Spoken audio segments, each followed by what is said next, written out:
experiment. Kung kanina gumamit ako ng bote ng tubig, ngayon gagamit ulit ako ng bote ng tubig.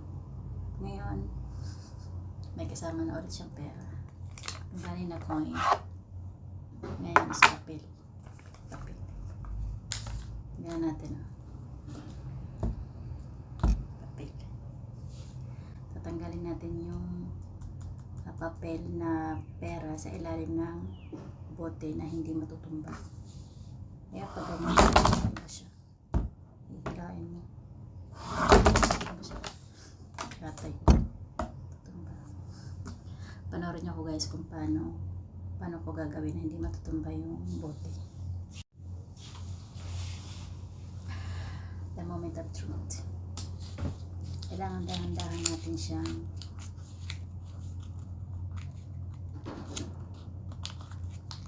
hilain.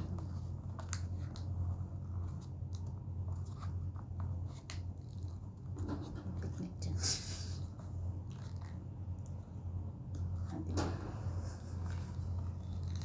Napakadali kahit nakapikit kaya. Oh no, malapit na. Kunti na lang.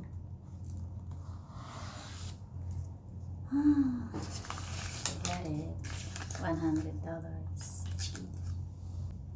Try nyo na guys. Napakadali.